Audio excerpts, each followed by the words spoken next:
친절하면 할수록 더 공격받는다. 이건 당신의 착각이 아니라 뇌과학적으로 증명된 사실입니다. 당신이 착해서 당하는 게 아닙니다. 당신이 만만해 보여서입니다. 그리고 그 차이를 아는 순간 당신의 인생이 바뀝니다. 오늘은 여러분이 그동안 참는 것이 미덕이라고 배웠던 모든 것을 뒤집어 드리겠습니다. 왜냐하면 2025년 현재 하버드 심리학 연구팀이 발표한 연구 결과에 따르면 지나치게 친절한 사람일수록 직장 내 괴롭힘의 타겟이 될 확률이 73% 더 높다는 사실이 밝혀졌기 때문입니다. 참는 것은 미덕이 아닙니다. 그저 상대방에게 이 사람은 계속 밟아도 괜찮다는 신호를 보내는 행위일 뿐입니다. 착하게 살면 복을 받는다. 우리는 이렇게 배웠습니다. 하지만 현실은 어떤가요? 착하게 살수록 사람들은 당신을 더 함부로 대합니다. 회사에서 야근은 항상 당신 몫이고 친구 모임에서 계산은 늘 당신이 합니다. 심지어 거절 한번 못하고 살다가 어느 날 폭발하면 왜 갑자기 저래? 라는 소리만 듣습니다. 2024년 국내 직장인 2,500명을 대상으로 한 설문조사에서 충격적인 결과가 나왔습니다.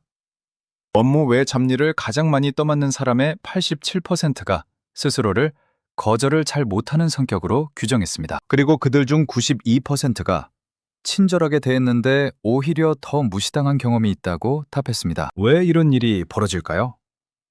답은 간단합니다. 인간의 뇌는 가성비를 계산하도록 설계되어 있기 때문입니다. 당신이 아무리 친절해도 상대방의 뇌는 이렇게 판단합니다. 이 사람한테는 무례하게 굴어도 아무 대가를 치르지 않아도 되겠네. 그 순간 당신은 만만한 사람 카테고리에 등록됩니다. 심리학에서는 이를 착한 사람 증후군, 나이스 퍼슨 신드롬이라고 부릅니다. 타인에게 거절당하거나 미움받는 것에 대한 극도의 두려움 때문에 자신의 감정과 욕구를 지속적으로 억압하는 심리 상태를 말합니다. 그리고 이 증후군의 가장 큰 문제는 당신이 참으면 참을수록 상대방은 더 많은 것을 요구하게 된다는 점입니다. 그렇다면 우리는 어떻게 해야 할까요? 악한 사람이 되어야 할까요? 아닙니다. 우리는 안전하지 않은 사람이 되어야 합니다. 함부로 대했다가는 반격당할 수 있다는 신호를 명확히 보내야 합니다. 그 방법을 지금부터 하나하나 알려드리겠습니다. 인간의 뇌는 친절을 기억하지 않습니다. 단지 반격 비용을 계산할 뿐입니다. UCLA 뇌과학연구소의 2023년 연구 결과는 충격적입니다. 인간의 뇌는 타인과의 상호작용에서 단 0.3초 만에 이 사람을 함부로 대해도 되는가를 판단한다는 것입니다. 그리고 이 판단의 기준은 당신의 친절함이 아니라 반격 가능성입니다. 쉽게 말해 당신의 뇌는 마치 편의점 알바생이 CCTV를 보듯이 상대방의 반응을 관찰합니다. 이 사람은 내가 무례하게 굴어도 참는구나. 이 데이터가 3회 이상 축적되면 당신은 자동으로 반격 비용 0원 카테고리에 분류됩니다. 그리고 일단 이 카테고리에 들어가면 빠져나오기가 극도로 어렵습니다. 실제 사례를 하나 들어보겠습니다. 2024년 서울의 한 대기업에서 일어난 일입니다. A팀장은 15년 동안 좋은 상사로 통했습니다. 부하 직원들의 실수를 감싸주고 야근할 때 야식을 사주고 승진 기회도 양보했습니다. 그런데 어느 날 그가 업무상 명확한 지시를 했을 때 부하 직원이 이렇게 말했습니다. 팀장님 원래 안 그러시잖아요. 왜 갑자기 그러세요? 이게 바로 반격 비용 0원의 함정입니다. 당신이 쌓아온 모든 친절은 당연한 것이 되고 단 한 번의 선 긋기는 이상한 것이 됩니다. 뇌과학적으로 보면 상대방의 뇌는 이미 당신을 무조건 수용하는 존재로 학습했기 때문에 당신의 거절을 데이터 오류로 인식하는 것입니다. 그렇다면 해결책은 무엇일까요? 답은 초기 설정에 있습니다. 새로운 관계가 시작될 때부터 명확한 경계선을 그어야 합니다. 나는 친절하지만 함부로 대하면 가만히 있지 않는 사람이라는 이미지를 처음부터 심어야 합니다. 이미 만만한 사람으로 인식된 경우라면 그때는 더 강력한 리셋 작업이 필요합니다. 그 방법은 잠시 후에 알려드리겠습니다. 당신을 공격하는 사람은 강해서가 아닙니다. 불안해서입니다.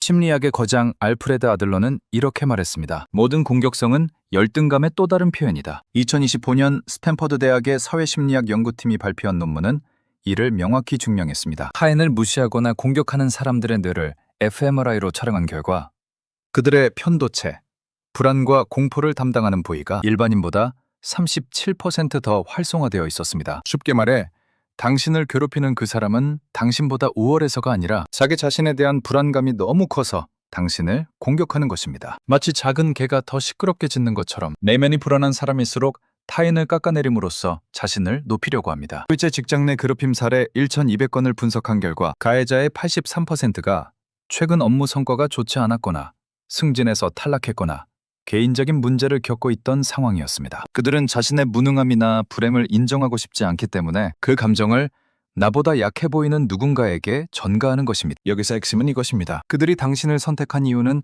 당신이 실제로 약해서가 아니라 가장 안전하게 공격할 수 있어 보였기 때문입니다. 만약 당신이 반격할 가능성이 조금이라도 보였다면 그들은 절대 당신을 타겟으로 삼지 않았을 것입니다. 비겁한 사람들은 항상 확실히 이길 수 있는 상대만 공격합니다. 그렇다면 이제 우리가 해야 할 일은 명확합니다. 당신이 확실히 이길 수 있는 상대가 아니라는 것을 보여줘야 합니다. 어떻게요?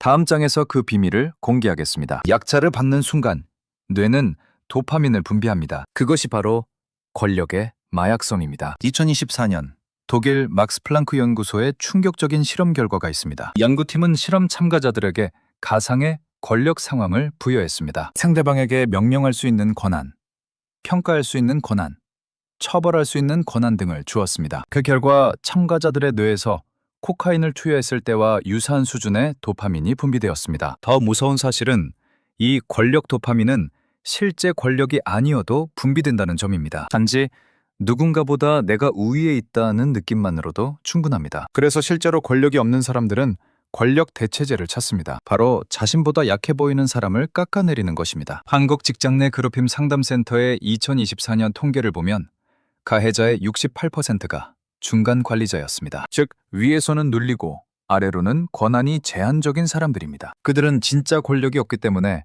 가짜 권력이라도 느끼고 싶어 합니다. 그래서 확실히 반격하지 못할 것 같은 사람을 선택해서 지배감을 맛보는 것입니다. 이것이 바로 만만한 사람이 계속 타겟이 되는 이유입니다. 당신은 그들에게 공짜 도파민 자판기인 셈입니다. 아무런 유연 부담 없이 언제든지 기분 좋아질 수 있는 대상. 그래서 한번 타겟이 되면 그들은 중독되듯이 당신을 괴롭힙니다. 마치 슬롯머신을 당기는 것처럼 당신을 공격할 때마다 쾌감을 느끼는 것입니다. 그렇다면 어떻게 해야 할까요? 간단합니다. 당신을 공격했을 때 도파민이 아니라 코르티솔, 스트레스 호르몬이 나오게 만들어야 합니다. 즉, 당신을 건드렸을 때 기분이 좋아지는 게 아니라 불편하고 부담스럽게 만들어야 합니다. 구체적인 방법은 지금부터 알려드리겠습니다. 눈물로는 공격을 멈출 수 없습니다. 오직 이빨만이 그들을 멈추게 합니다. 2023년 영국 옥스퍼드 대학의 행동심리학 연구팀은 흥미로운 실험을 진행했습니다. 동일한 사람이 두 가지 다른 반응을 보일 때 공격자의 행동이 어떻게 달라지는지 관찰한 것입니다. 첫 번째 상황에서는 공격받았을 때 눈물을 보이며 사과하고, 두 번째 상황에서는 단호하게 경계선을 그었습니다. 결과는 명확했습니다. 눈물과 사과를 보인 경우 공격 빈도가 평균 2.3배 증가했습니다. 반면 단호한 거부 의사를 밝힌 경우 공격 빈도가 89% 감소했습니다. 연구팀의 결론은 이렇습니다. 공격자들은 상대방의 감정 상태가 아니라 반격 능력을 기준으로 행동을 조정한다. 쉽게 말해, 당신이 아무리 눈물을 흘리며 아파하는 모습을 보여도 그들은 멈추지 않습니다. 오히려 이 사람은 정말 반격할 능력이 없구나 라고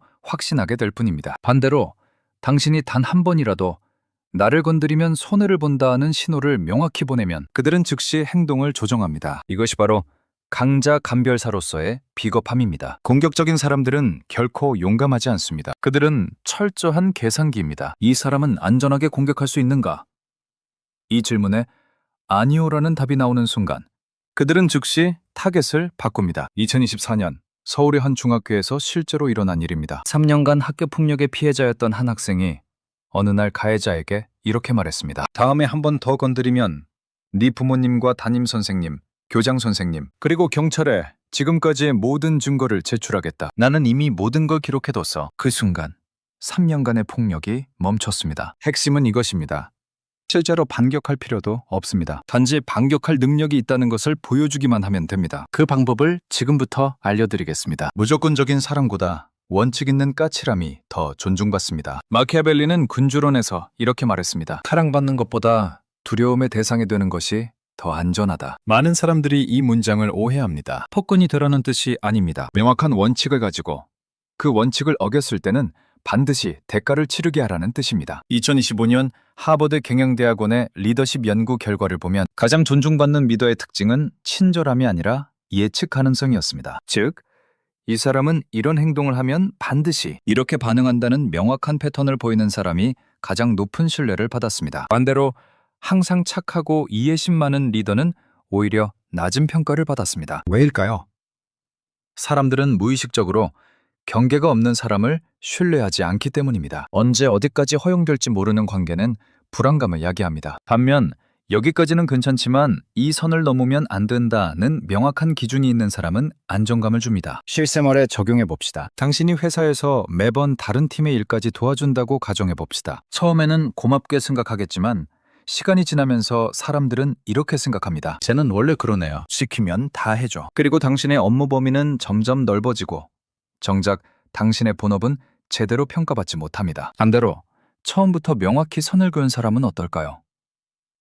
제 업무와 직접 관련된 일이라면 기꺼이 돕겠습니다. 하지만 다른 팀 업무는 제가 도울 수 있는 범위가 아닙니다. 이렇게 말하는 사람은 까칠하다는 평가를 받을 수 있습니다. 하지만 시간이 지나면 오히려 더 존중받습니다. 왜냐하면 사람들이 이 사람의 시간과 능력은 함부로 요구할 수 있는 게 아니구나라고 학습하기 때문입니다. 결국 핵심은 이것입니다. 친절함과 만만함은 다릅니다. 친절은 내가 선택해서 베푸는 것이고 만만함은 상대방이 함부로 가져가는 것입니다. 그리고 이 둘의 차이를 만드는 것은 바로 명확한 경계선입니다. 당신은 위험한 사람이 되어야 합니다. 함부로 건드렸다가는 손해를 볼 수 있는 사람으로. MIT 행동경제학 연구소의 2024년 연구는 놀라운 사실을 밝혔습니다. 동일한 거절의 말이라도 누가 말하느냐에 따라 상대방의 수용도가 최대 4배까지 차이가 났습니다. 즉, 평소에 안전하지 않은 사람으로 인식된 사람이 거절하면 즉시 수용되지만 만만한 사람이 똑같이 거절해도 무시당하거나 설득을 시도당하는 것입니다. 그렇다면 어떻게 안전하지 않은 사람이 될 수 있을까요?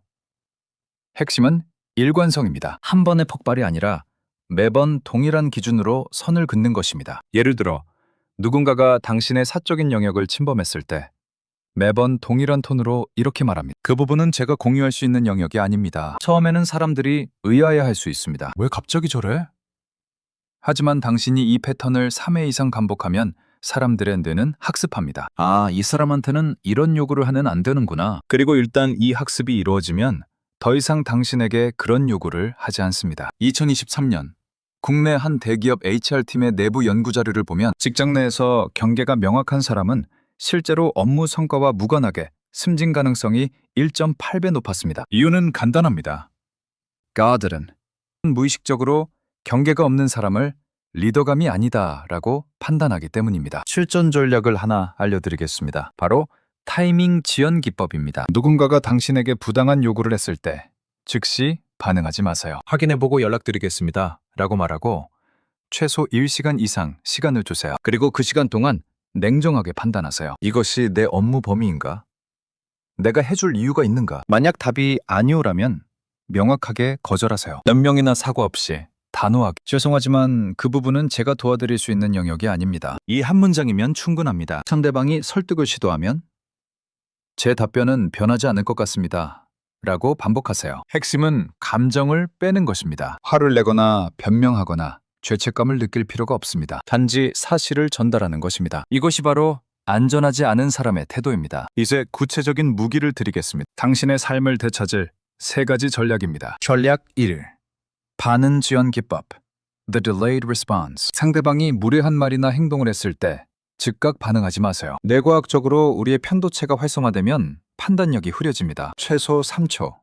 가능하면 10초 이상 침묵을 유지하세요. 이 침묵은 2가지 효과를 냅니다. 첫째, 당신에게 냉정함을 되찾을 시간을 줍니다. 둘째, 상대방에게 불편함을 줍니다. 사람들은 침묵을 견디기 어려워합니다. 특히 공격적인 말을 한 직후의 침묵은 상대방에게 내가 뭔가 잘못했나? 라는 불안감을 줍니다. 실제 사용법. 누군가가 이거 좀 대신해줘. 너 시간 많잖아. 라고 말했을 때 즉시 싫어 라고 하지 마세요. 10초간 상대방을 조용히 바라보세요. 그리고 차분하게 말하세요. 제가 시간이 많다고 생각하신 이유가 궁금하네요. 전략 2.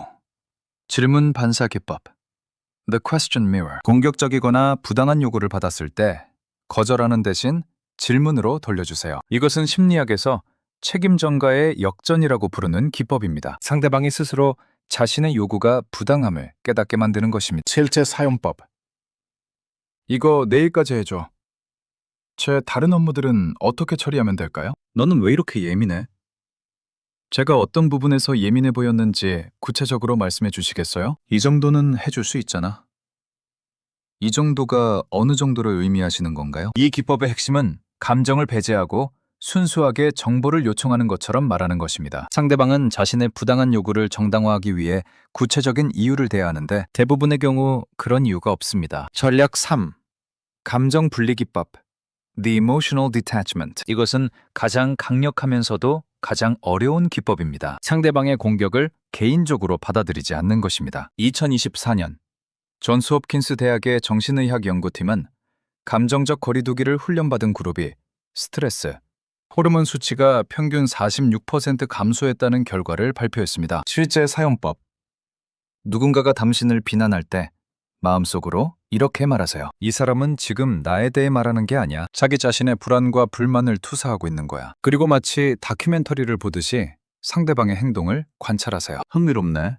이 사람은 왜 저런 방식으로 공격할까? 이 기법을 사용하면 상대방의 말이 당신의 감정을 건드리지 못합니다. 그리고 감정적으로 흔들리지 않는 당신의 모습은 상대방에게 더 큰 압박으로 작용합니다. 왜냐하면 그들의 공격이 효과가 없다는 것을 확인하게 되기 때문입니다. 스스로를 지키는 힘이 생길 때 비로소 당신의 친절은 가치 있는 선물이 된다. 오늘 우리는 매우 중요한 진실을 마주했습니다. 당신이 만만하게 보이는 이유는 당신이 약해서가 아니라 경계가 없어서였습니다. 당신이 공격받는 이유는 당신에게 문제가 있어서가 아니라 상대방이 반격 비용 0원으로 계산했기 때문입니다. 그리고 이제 당신은 압니다. 진짜 친절은 무조건적인 수용이 아니라 명확한 원칙 위에서 베푸는 선택적 호의라는 것을. 진짜 강함은 모두에게 잘 보이는 것이 아니라 나를 지킬 줄 아는 것이라는 것을. 오늘 이 순간부터 당신은 더 이상 만만한 사람이 아닙니다. 당신은 함부로 건드릴 수 없는 사람입니다. 친절하지만 만만하지 않은,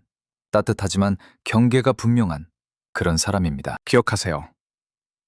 당신의 시간, 감정, 에너지는 무한하지 않습니다. 그것들은 소중한 자원입니다. 그리고 그 자원을 누구에게 얼마나 쓸지 결정하는 것은 다른 누구도 아닌 당신입니다. 오늘부터 실천하세요. 반응 지연 기법, 질문 반사 기법, 감정 분리 기법. 이 세 가지만 제대로 사용해도 당신의 인생은 달라질 것입니다. 당신을 함부로 대하던 사람들은 멈출 것이고 당신을 존중하는 사람들은 더 가까워질 것입니다. 그리고 무엇보다 당신 스스로가 당신을 존중하게 될 것입니다. 그것이 바로 만만한 사람 탈출의 진짜 의미입니다. 오늘 영상이 도움되셨다면 구독과 좋아요 부탁드립니다. 지금까지 여러분의 마음의 한 스푼, 간단한 스푼 심리학이었습니다.